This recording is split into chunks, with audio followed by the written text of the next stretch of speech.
Do you ever find yourself replaying a painful moment in your mind again and again? Maybe it's about the ex that cheated on you, or a teacher who laughed at you. Maybe it's about a friend or business partner who betrayed you, or maybe even about a parent that didn't show up the way you needed them to. Hold that feeling for a moment now. And what if I told you that you can break that cycle and maybe feel this for the last time ever? Because here's one thing that I know for sure. That pain you're feeling is draining your energy. It's draining your clarity, it's draining your joy, and it's draining your power. And it's hurting you. But it's not hurting them. And that realization has changed my life. And it's changed the lives of countless people I've worked with. I've worked with managers, with artists, professional footballers, people from all walks of life, really. And no matter what I coached them on, one thing always showed up sooner or later. A need for letting go. A need to forgive. Now, we like to think that the past is behind us. But the truth is, most of us carry it like a badge of honor. And whether we realize it or not, it shapes our emotions, it shapes our choices, and ultimately our future. And that's great when the past brings you wisdom and clarity and strength. But when it keeps you looped into an old story over and over again, not so great. And that's why I want to talk about forgiveness today. Not the fluffy kind, not the religious kind, not even the be the bigger person kind. I want to talk about a fierce, unapologetic, strategic forgiveness. And maybe change your perspective on it too. Because if you want to step into your future with clarity and power, you need to connect the dots to what's holding you back. And then disconnect them. Now, I didn't set out to become an expert on forgiveness, quite the opposite. When the idea first hit me, it hit me like a freight train. 17 years ago, I was in a training to become a holistic health coach. And it was led by a doctor who believes that we should always also look at the emotional root causes for all of our problems. And one day during the training, he asked for volunteers to explain a new method he developed. And so I jumped up. I've been having a stubborn shoulder pain in my, shoulder pain. And so I thought, maybe this is it. Maybe this is my fix. And so in front of 300 students, in a room very much like this one, he started peeling away the layers. Not physical ones, emotional ones. He uncovered an old guilt from a past relationship, a tension I carried everywhere in my body, and a shame I was wearing like a second skin. And then he said the words that set off the nuclear meltdown inside me. He said, Gido, you just have to let go.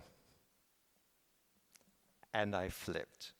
I lost it. In front of 300 people, I started shouting, and forgive my language, F off. Why the hell is everyone telling me I have to let go, yet no one can actually show me how?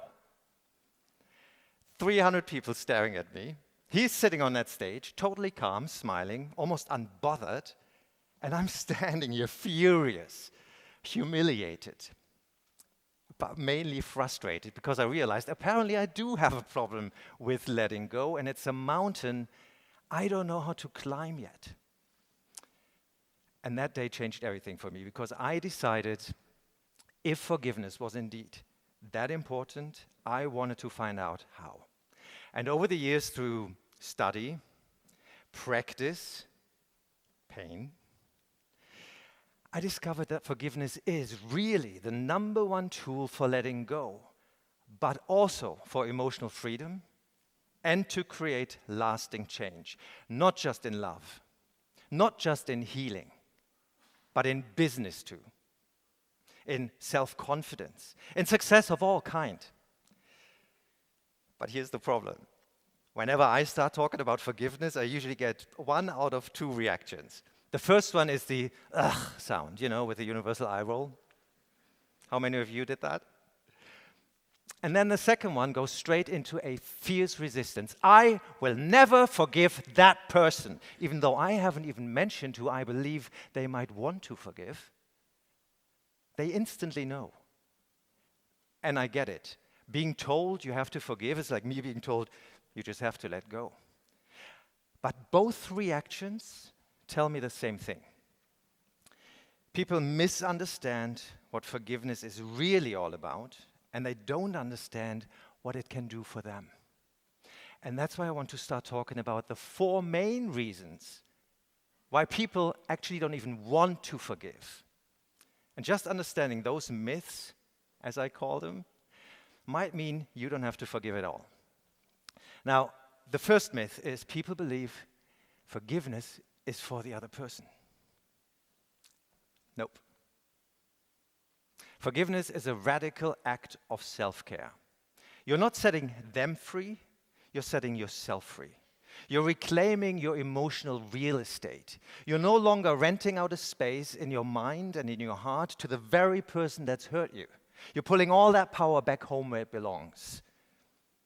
Forgiveness isn't a favor you do for someone else. It's a deliberate decision to stop bleeding your energy into the past. So why do we hold on to the pain or the anger in the first place, Gido, you might ask? Great question. That brings me to myth number 2, because we believe it protects us. That if we stay angry, we stay alert, we stay safe. That it prevents whatever happened to us in the past from happening again. But if we hold on to the unforgiveness, we're actually keeping ourselves in the very same energy that we are trying to protect ourselves from. It feels like a shield, but it's actually a cage. Now, myth number 3 is a fear I often see, and that is, well, if I forgive, I probably have to bring them back into my life. Wrong again. Absolutely not. Forgiveness is about your inner peace. It's not about reopening old doors. You can forgive and still hold firm boundaries.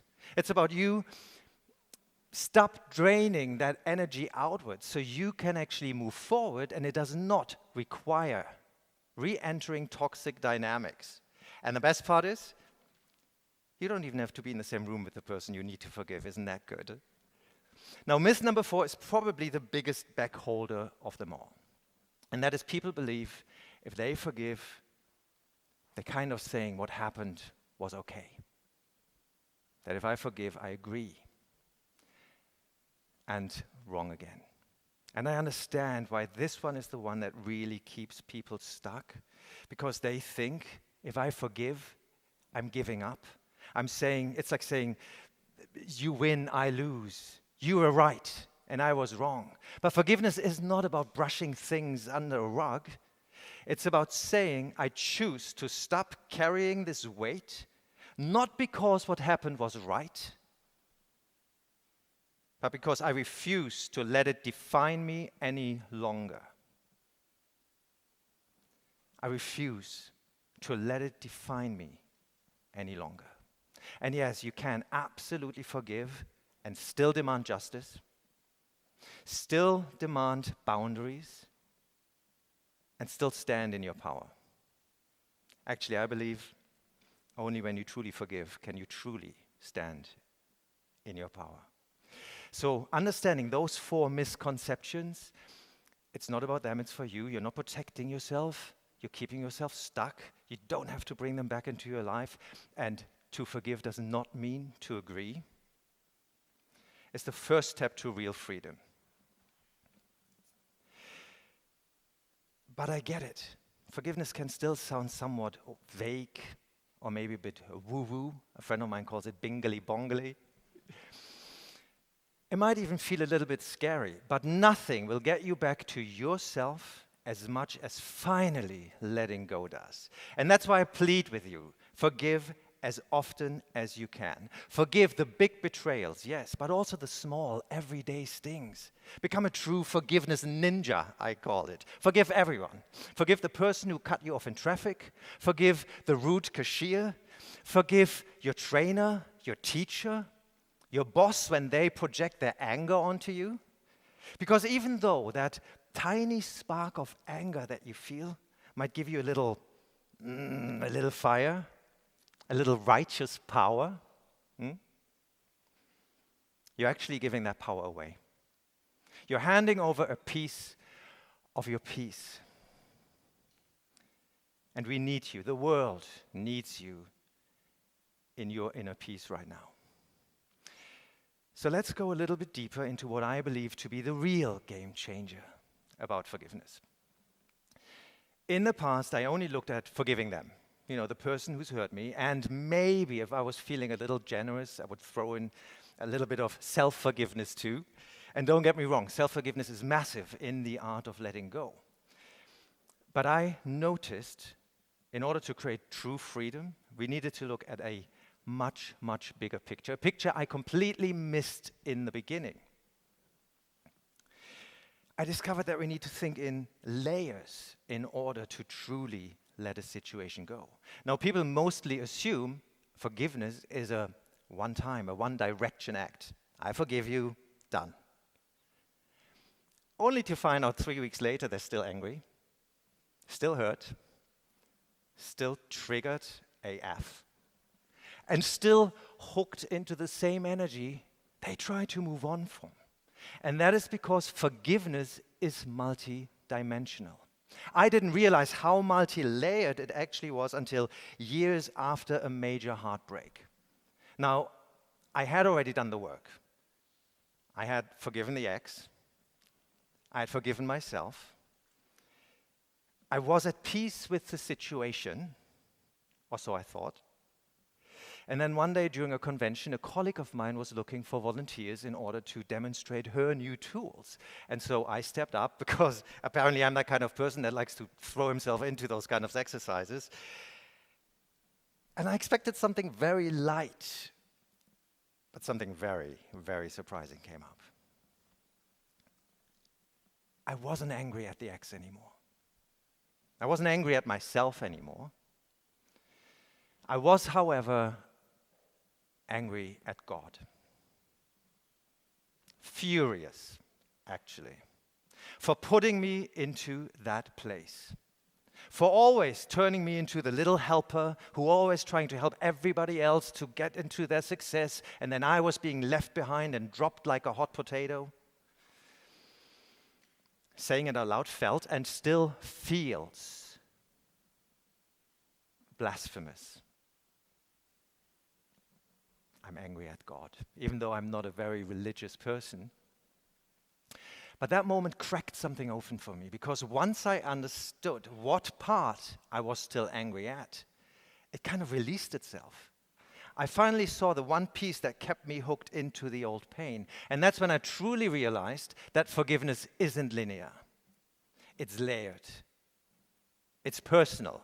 It's like string art, where you have one thread and you follow it from one nail to the next, forgiving in dimensions, while you create an entire image and you have one picture that you now can unhook and let go. And that's what led me to create the 5-way method of forgiveness, where we break down the seemingly big pain into smaller, manageable parts, making it easier to understand and let go. And it all centers around one simple question. What else about the situation still angers me? Now, you can think of it like a overloaded backpack. One heavy weight that's filled with a lot of smaller items. Unpack them one by one, and the load gets lighter.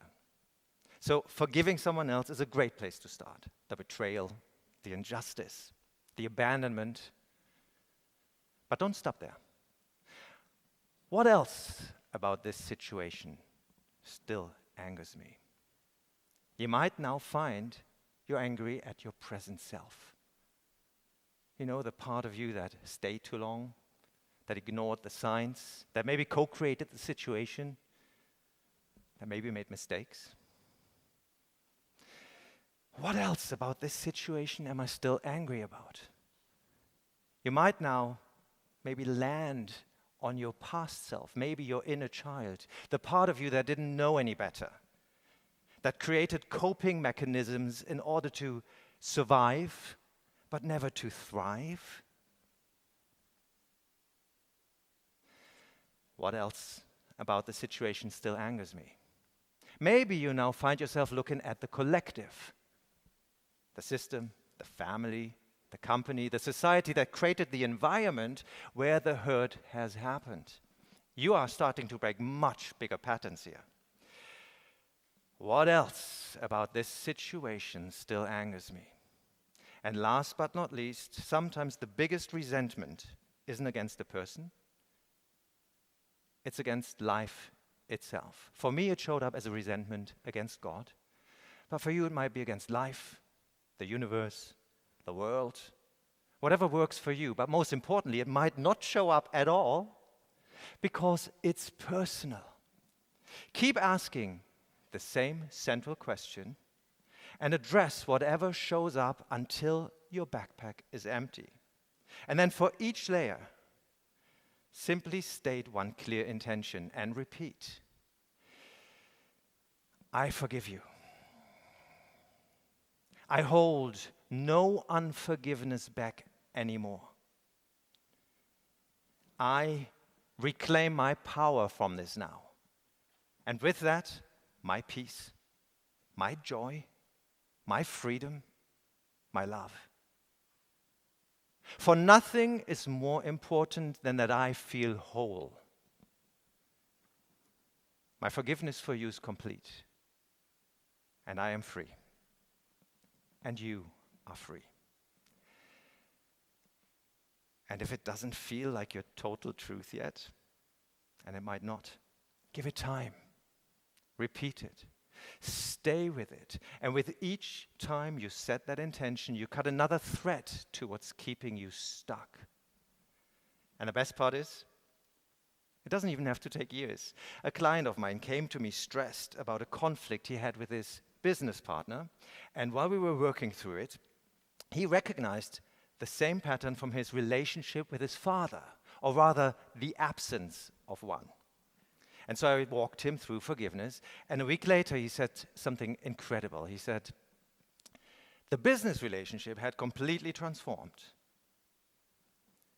But Gido, he says, after 50 years, for the first time in 50 years, I have a relationship with my dad. And then almost in an afterthought, he just adds, oh, and by the way, since then my high blood pressure has dropped. And that's the power of forgiveness, and sometimes done in a 20-minute process. That's why I beg you to become a forgiveness ninja and step beyond your past. Because forgiveness isn't weakness. Forgiveness is strategy. It's soul-level leadership. And while the world is busy connecting dots, building up new narratives, while holding on to the old pain, I invite you to be different. Become a pioneer in your world. Disconnect from what's holding you back and change the world around you. Thank you.